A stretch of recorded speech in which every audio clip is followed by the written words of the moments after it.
and welcome to the 36th Assembly District Candidates Forum, brought to you by SCV-TV, KHTS AM 1220, The Signal newspaper, and COC Cougar News.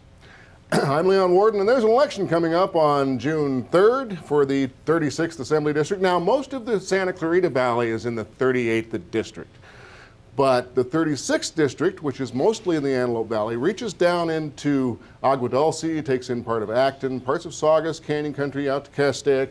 And so that's why we're here today at SCV-TV. We've got 4 candidates with us in the studio, and they are J.D. Kennedy, Tom Lackey, Suzette Martinez, and Steve Fox.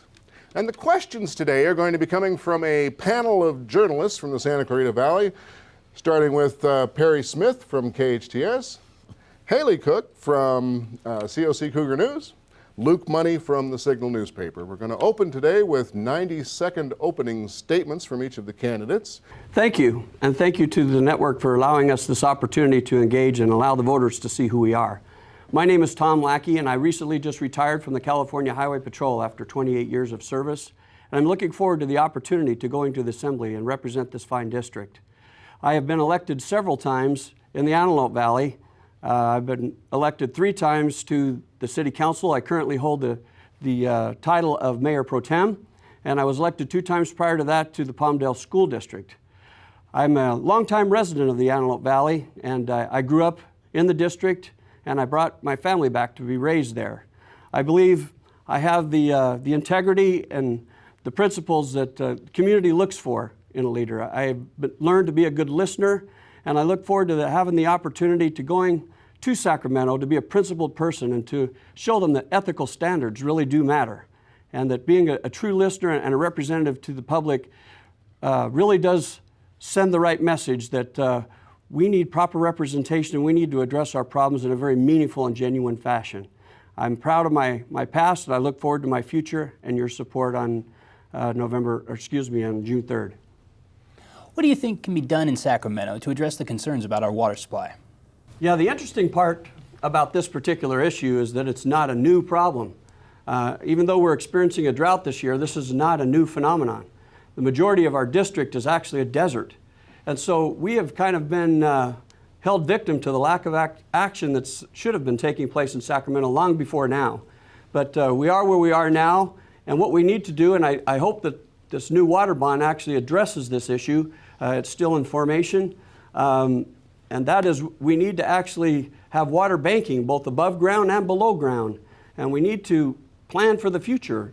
Also coupled with our conservation efforts, and our public needs to understand the severity of this challenge that we're all faced with. And finally, the chromium-6 obsession needs to also have a reasonable remedy. And I look forward to having the chance to address those issues in a very aggressive and meaningful way. Hi. Redevelopment zones have played a big role in the development of Santa Clarita. With the elimination of those, how are you going to compensate for local growth?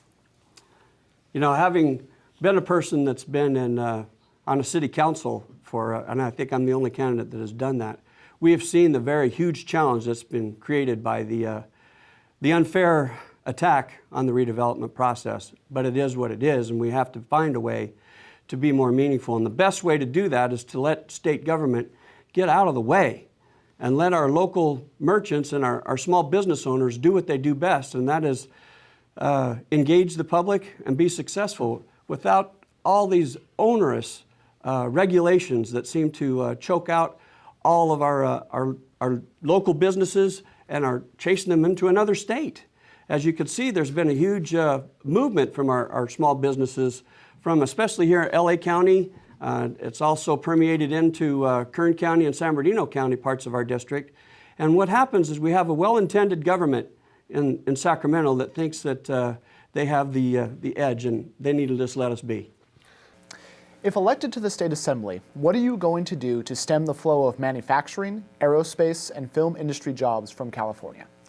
Thank you. I think the question had to do with the aerospace industry, and I will tell you one of the primary opportunities that we have, especially in the area of Mojave, is to really take off on this new space exploration on a commercial level.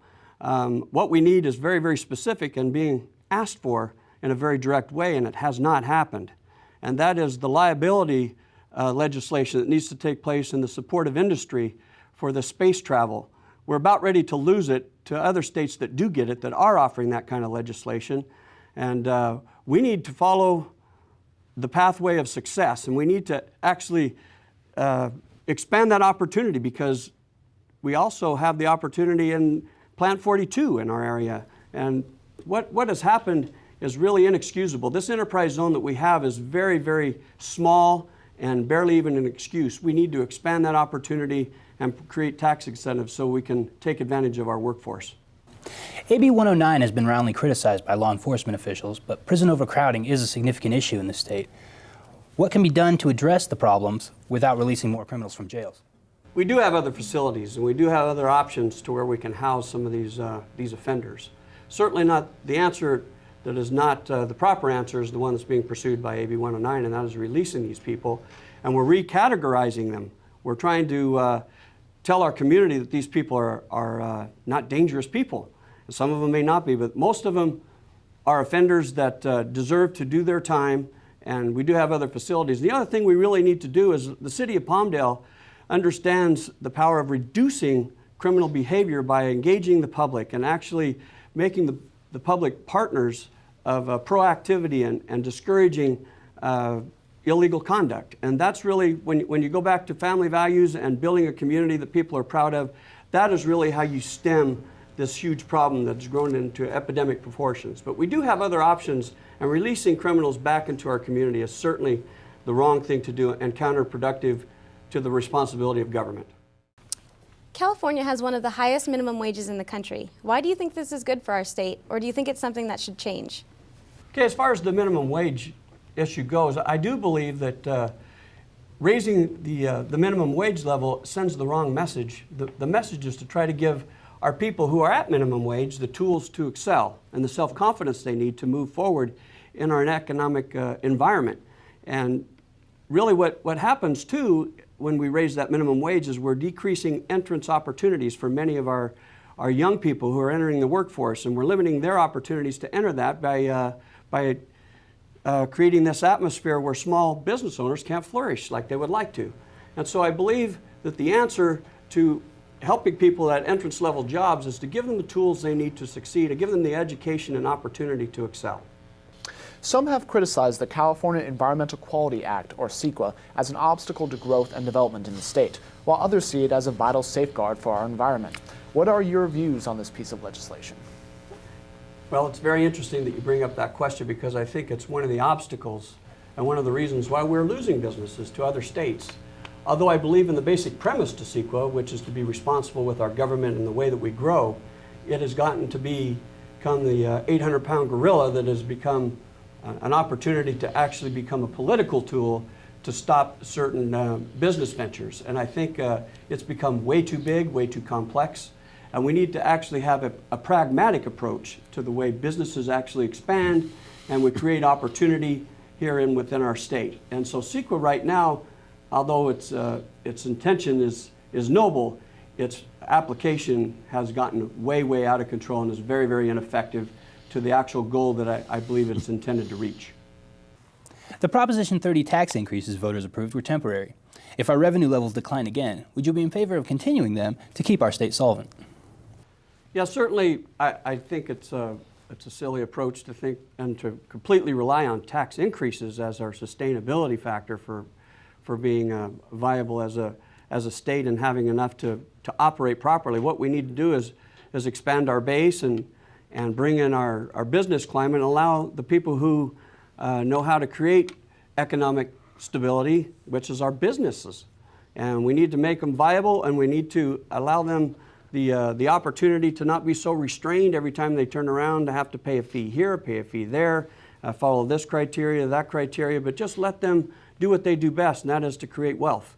And that is the true answer, instead of relying on continued tax increases, because we're chasing away the golden goose.